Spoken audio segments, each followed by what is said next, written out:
Beberapa jam kemudian, Soyeop memberikan laporan penyelidikannya kepada Nam Jo Gyeong. Soyeop berkata, jika dirinya mendengar kabar dari beberapa saksi yang berada di sekitar danau. Para saksi itu berkata, jika mereka melihat beberapa orang pria menyelamatkan seorang bocah yang terluka dari danau, lalu membawa bocah itu dengan kereta kuda. Dan, kejadian ini terjadi sekitar 7 tahun yang lalu. Nam Jo Gyeong terkejut mendengar hal ini. Jika kejadian ini terjadi sekitar 7 tahun yang lalu, kemungkinan besar, bocah itu adalah Muryeong. Nam Jo Gyeong kemudian menggertakkan giginya. Jika Wei Zichangbai mengetahui hal ini, nyawanya bisa terancam. Dirinya harus segera menemukan Muryeong. Nam Jo Gyeong kemudian berkata kepada Soyeop, cari tahu kemana kereta kuda itu membawanya. Kerahkan agen khusus dari unit Biwadang untuk mencari bocah itu. Lakukan semuanya secara diam-diam. Tak boleh ada yang tahu mengenai hal ini. Soyeop kemudian mengiyakan perintah Nam Jo Gyeong. Beberapa hari kemudian, Muryeong akhirnya sampai di kota Taewon dan langsung menemui Uenyang. Uenyang kemudian bertanya kepada Muryeong, jadi, bagaimana hasilnya? Apakah penyelidikanmu berjalan dengan lancar? Muryeong kemudian menjawab dengan tenang. Penyelidikanku berjalan dengan cukup baik, aku membuat beberapa kemajuan. Aku berhasil menemui No Tai. Tapi, terjadi sedikit masalah. Nampaknya, aku akan berseteru dengan Istana Kekaisaran. Untuk kedepannya, aku juga butuh bantuan informasi darimu. Jika kau takut dengan Istana Kekaisaran, berpura-puralah tidak mendengar ucapanku. Uenyang terkejut mendengar hal ini. Dirinya berpikir jika Muryeong sudah tidak waras. Memiliki masalah dengan Istana Kekaisaran adalah situasi yang sangat berbahaya. Uenyang menghela nafasnya, lalu berbicara. Siapa bilang aku takut dengan Istana Kekaisaran? Aku hanya berbisnis denganmu. Aku hanya memberikan informasi jika kau memberikan kompensasi yang setara. Muryeong kemudian tersenyum, lalu menjawab. Baguslah kalau begitu. Aku juga mengerti dengan kondisimu. Kau pasti mengkhawatirkan kondisi Chun. Uenyang kemudian membalas. Itu benar. Mulai hari ini, bagaimana kalau kita berteman saja? Lagi pula, umur kita hampir sama. Setelah mendengar hal itu, Muryeong pun langsung mengiyakan ajakan Uenyang. Dirinya hanya punya sedikit teman. Menambah satu orang teman adalah hal yang sangat baik. Setelah mereka berdua menjadi teman, Muryeong dan Uenyang kemudian mengobrol cukup panjang. Beberapa jam kemudian, setelah mengobrol cukup panjang, Muryeong memutuskan untuk pergi. Uenyang kemudian menanyakan tujuan Muryeong. Muryeong kemudian menjawab jika dirinya akan pergi ke Jujakgum untuk menemui Guangsango. Selain itu, Muryeong juga menanyakan tempat pandai besi yang bagus di sekitar sini. Uenyang kemudian menjelaskan jika pandai besi Jinga adalah pandai besi yang bagus. Selain itu, dirinya juga kenal dengan anak pemilik pandai besi tersebut. Nama anak pemilik pandai besi tersebut adalah Jin Sahyok. Uenyang langsung menyarankan kepada Muryeong agar langsung menemui Jin Sahyok saat dirinya sampai di tempat pandai besi Jinga. Setelah mendengar hal itu, Muryeong pun mengiyakan saran Uenyang dan langsung pergi menuju pandai besi Jinga. Beberapa jam kemudian, Muryeong akhirnya sampai di tempat pandai besi Jinga. Seorang pria kemudian bertanya kepada Muryeong, siapa kamu? Apa urusanmu datang ke sini? Muryeong kemudian menjawab, aku datang ke sini untuk bertemu dengan seorang pria yang bernama Jin Sahyok. Pria itu membalas dengan ekspresi terkejut. Jadi begitu, mohon tunggu sebentar. Aku akan memberitahu kedatangan Anda kepada Tuan Muda Jin Sahyok. Setelah berbicara, pria itu pun pergi untuk memberitahu Jin Sahyok. Muryeong terdiam sejenak. Dirinya kemudian menghela nafasnya. Entah kenapa, dirinya merasakan sebuah gema pada saat memasuki tempat ini. Muryeong langsung mengerahkan tenaga dalamnya agar bisa lebih merasakan gema tersebut. Tiba-tiba saja, seorang pria tua datang menghampirinya. Pria tua itu kemudian berbicara kepada Muryeong. Luar biasa. Sepertinya kau bisa merasakannya. Seberapa jauh kau bisa merasakan resonansinya? Muryeong kemudian membalas dengan sopan. Pada titik ini, saya hanya bisa merasakannya secara samar-samar. Jadi, sedikit sulit untuk menggambarkan skalanya. Pria itu kemudian berbicara lagi. Tapi, kau tetap luar biasa. Bahkan, sebagian orang yang sudah berlatih seumur hidupnya tak bisa merasakan gema tersebut. Muryeong terdiam setelah mendengar ucapan pria tersebut. Keheningan pun terjadi. Namun, tiba-tiba saja, Jin Sah-hyok datang dan memecah keheningan tersebut. Melihat kedatangan Jin Sah-hyok, pria tua itu pun berkata dengan ekspresi wajah kesal. Apa yang sedang kau lakukan akhir-akhir ini? Kau hanya menyia-nyiakan waktumu. Kau bahkan tak membuat perkembangan sedikit pun. Setelah berbicara pria tua itu pun pergi dari sana. Muryeong terlihat kebingungan dengan tingkah pria tersebut. Melihat kebingungan Muryeong, Jin Sah-hyok langsung mengajukan pertanyaan. Oh iya, aku adalah Jin Sah-hyok, kudengar kau datang ke sini untuk mencariku. Muryeong kemudian menjawab. Itu benar. Wenyang memberiku saran agar aku datang ke sini dan langsung menemuimu. Aku datang ke sini untuk menyempurnakan pedangku. Setelah berbicara, Muryeong memperlihatkan pedangnya kepada Jin Sah-hyok. Jin Sah-hyok kemudian memeriksa pedang Muryeong. Dirinya terdiam sejenak, lalu berkata, ini pedang yang sangat bagus. Kualitas dan kemurniannya sangat tinggi. Tapi, pedang ini belum 100% sempurna. Aku harus memperlihatkan pedang ini kepada kakekku. Setelah berbicara, Jin Sah-hyok mengajak Muryeong untuk menemui kakeknya. Mendengar hal itu, Muryeong pun langsung mengikuti Jin Sah-hyok. Beberapa menit kemudian, mereka berdua akhirnya sampai. Jin Sah-hyok langsung berbicara dengan antusias kepada kakeknya. Kakek, lihat pedang ini. Ini adalah pedang yang sangat bagus. Jin Wonjeng, yang merupakan kakek dari Jin Sah-hyok, langsung mengambil pedang itu dan memeriksanya. Dirinya kemudian sadar jika ucapan cucunya benar. Meskipun pedang itu belum sempurna 100%, pedang itu tetap luar biasa. Jin Wonjeng langsung melihat ke arah Muryeong, lalu berbicara. Aku ingin bertanya, apakah kau pernah belajar untuk menjadi pandai besi? Muryeong kemudian menjawab. Aku pernah belajar sebelumnya. Namun, kemampuanku masih kurang. Banyak yang belum aku ketahui. Jin Wonjeng terdiam sejenak. Entah kenapa dirinya merasa tertarik dengan Muryeong. Setelah diam selama beberapa detik, dirinya kemudian berbicara lagi. Baiklah, beri aku waktu 3 hari. Kebetulan aku memiliki bahan yang bagus untuk menyempurnakan pedang ini. Tapi, kau harus ikut dalam prosesnya. Aku ingin melihat sejauh mana kemampuanmu dalam bidang pandai besi. Tanpa berpikir panjang, Muryeong langsung setuju dengan tawaran Jin Wonjeng. 3 hari kemudian, Muryeong akhirnya selesai membantu dan mengamati proses penempaan pedang bersama Jin Wonjeng. Saat ini, dirinya sedang melakukan kultivasi di sebuah kamar yang disediakan oleh keluarga pandai besi Jinga. Tiba-tiba saja, Jin Sah-hyok datang menemuinya.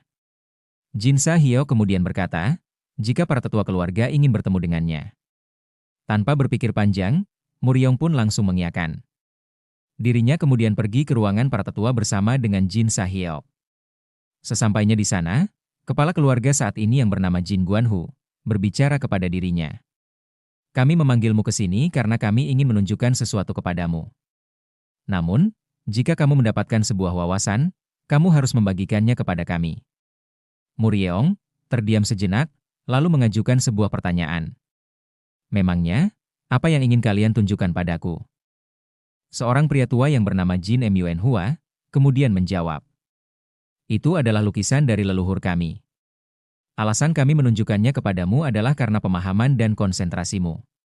Kami sudah mengamatimu selama 3 hari terakhir ini.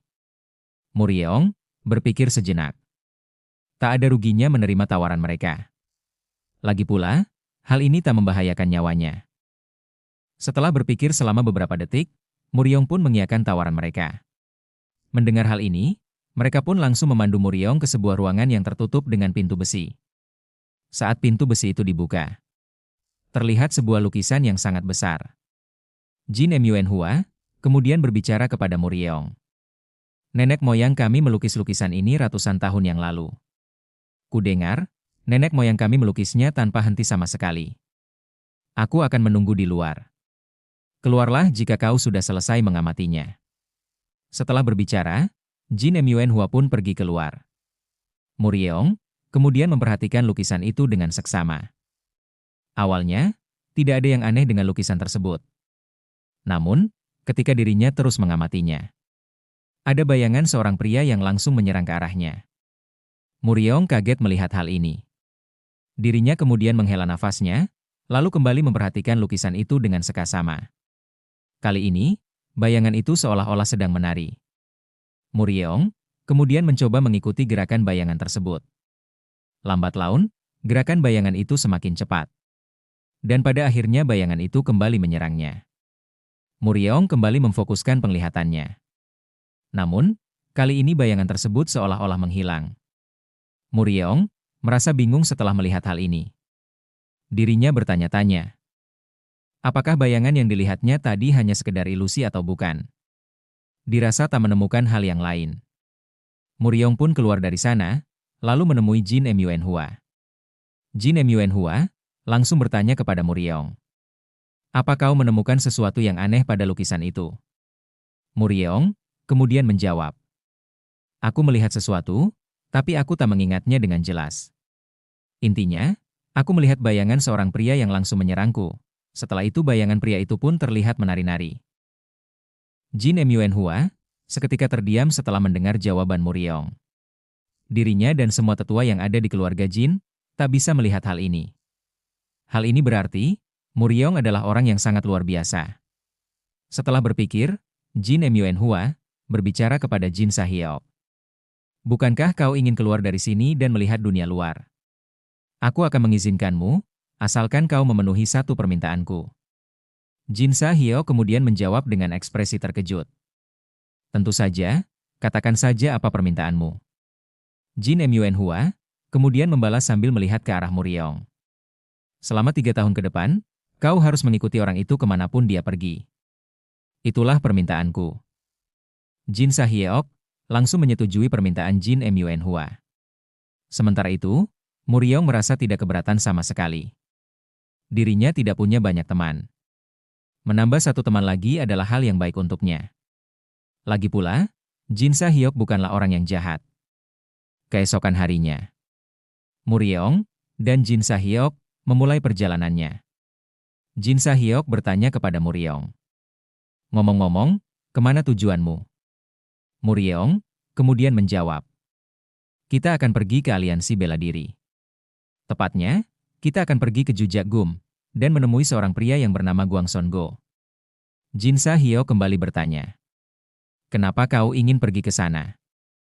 Aliansi bela diri memiliki hubungan yang kurang baik dengan Istana Kekaisaran. Tunggu, apakah kau mungkin memiliki masalah dengan Istana Kekaisaran? Muryeong kemudian menjawab, itu benar. Intinya, aku tidak ingin hidup di langit yang sama dengan Istana Kekaisaran. Beberapa jam kemudian, seorang pria terlihat menemui seorang tabib yang berada di kota Taewon. Pria itu kemudian berkata kepada tabib tersebut, aku sedang mencari seseorang. Sekitar 7 tahun lalu, ada beberapa orang yang membawa pasien bocah laki-laki. Apa kau tahu siapa orang-orang yang membawa pasien itu kemari? Tabib itu kemudian menjawab, ada ratusan pasien bocah laki-laki yang pernah datang ke sini. Aku sama sekali tak mengingatnya. Merasa tidak puas dengan jawaban tabib tersebut, pria itu pun menghunuskan pedangnya, lalu kembali berbicara. Bocah laki-laki itu terlihat seperti habis tenggelam. Sebagai seorang tabib kau pasti mengingatnya. Tabib itu terdiam sejenak, mencoba mengingat-ingat kejadian 7 tahun yang lalu. Setelah merasa ingatannya kembali, tabib itu pun berbicara. Aku ingat sekarang. 7 tahun lalu, memang ada pasien seperti itu. Bocah laki-laki itu memang hampir mati karena tenggelam. Mendengar hal itu, pria itu pun kembali berbicara dengan nada mengancam. Lalu, apa kau tahu siapa yang membawa bocah itu kemari? Keringat dingin langsung menetes di dahi tabib tersebut. Tabib itu kemudian menjawab dengan ekspresi ketakutan. Aku sama sekali tidak tahu. Tapi, Aku sempat melihat keluarga Yu membantu orang-orang itu membawa pasien tersebut. Setelah mendengar hal itu, pria itu pun langsung pergi dari sana dan langsung mencari kediaman keluarga Yu. Beberapa hari kemudian, Muryeong dan Jin Sahyok akhirnya sampai di Jujak Gum. Mereka berdua langsung pergi ke markas sekte pedang angin. Seorang pria yang merupakan penjaga pintu masuk sekte bertanya kepada Muryeong, "Siapa nama kalian? Dan apa tujuan kalian datang ke sini?" Muryeong kemudian menjawab, "Namaku Muryeong, dan orang di sampingku adalah Jin Sahyok. Kami datang ke sini untuk menemui seorang pria yang bernama Guangson Go." Pria yang menjaga pintu masuk itu sedikit terkejut setelah mendengar ucapan Muryeong. Pria itu kemudian berbicara kepada rekannya. Antar kedua orang ini ke markas unit pedang angin. Setelah mendengar hal itu, rekannya pun langsung memandu Muryeong. Setibanya di markas unit pedang angin, Muryeong dan Jin Sahyok langsung menemui Guangson Go. Guangson Go terlihat sedikit kebingungan setelah melihat mereka berdua. Dirinya kemudian mengajukan pertanyaan. "Apakah kalian ingin bertemu denganku?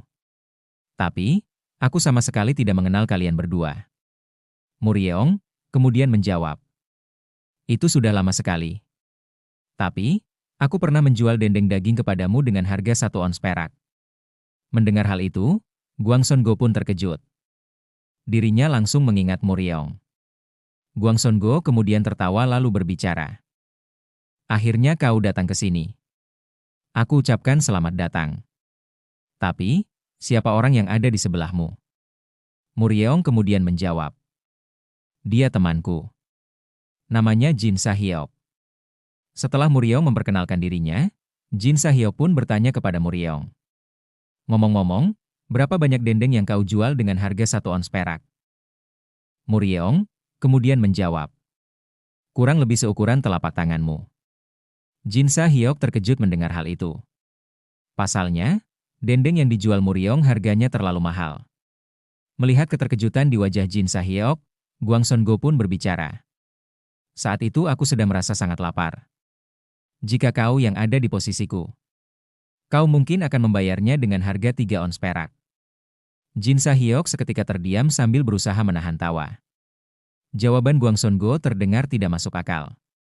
Melihat keadaan yang berubah menjadi sedikit canggung, Muryeong pun kembali mengajukan pertanyaan kepada Guangson Go. "Ngomong-ngomong, apakah ada beberapa orang yang datang ke sini beberapa hari yang lalu?" Guangson Go kemudian menjawab, "Ada beberapa orang yang datang ke sini dan bergabung dengan unit pedang besi. Jadi, kau yang sudah menyarankan mereka untuk datang ke sini." Setelah berbicara, Guangson Go pun menceritakan mengenai unit pedang besi dengan sangat antusias. Muryeong kemudian menyadari jika unit pedang besi cukup menarik. Selain itu, tempat ini juga cocok untuk ditinggali selama dirinya mencari informasi mengenai orang tuanya. Muryeong kemudian berbicara kepada Guangson Go jika dirinya akan bergabung dengan unit pedang besi. Tiba-tiba saja, Seok Du-gyung datang ke ruangan tersebut. Melihat adanya Muryeong, dirinya pun langsung berbicara. "Anda akhirnya datang ke sini. Terima kasih sudah memberikan saran kepadaku untuk datang ke sini. Berkat saranmu juga, aku berhasil pergi dengan aman dari istana kekaisaran." Muryeong terdiam setelah mendengar ucapan Seok Du-gyung. Dirinya bersyukur jika Seok Du-gyung bisa selamat dari istana kekaisaran. Sementara itu, Jin Sahyok mengamati Seok Du-gyung dengan seksama. Dirinya yakin jika Seok Du-gyung memiliki kekuatan yang cukup besar. Sementara itu, Guangson Go langsung mengajak mereka bertiga untuk melihat markas pasukan unit pedang besi. Mendengar hal itu, Muryeong pun langsung mengiyakan ajakan Guangson Go. Saat berjalan menuju markas pasukan unit pedang besi, Guangson Go menawari Muryeong untuk menjadi salah satu ketua regu pasukan. Muryeong terlihat bingung, namun dirinya tidak menolak. Guangson Go menyadari jika Muryeong terlihat sedikit ragu. Maka dari itu, pada saat mereka sampai di markas pasukan unit pedang besi, Guangson Go langsung memperkenalkan Muryeong sebagai ketua regu kepada para pasukan yang ada di sana. Beberapa pasukan yang ada di sana terlihat keberatan dengan ucapan Guangson Go. Salah satu dari mereka bahkan langsung menantang Muryeong untuk melakukan latih tanding. Tanpa berpikir panjang, Muryeong langsung menerimanya. Namun, saat dirinya akan maju, Jin Sahyeok berbicara kepada orang yang menantang Muryong. Tunggu, pertama-tama, akulah yang akan maju terlebih dahulu. Orang yang menantang Muryong pun menyetujui hal ini, dan langsung mengambil senjatanya. Sementara itu, Muryong sama sekali tak keberatan dengan tindakan Jin Sahyeok.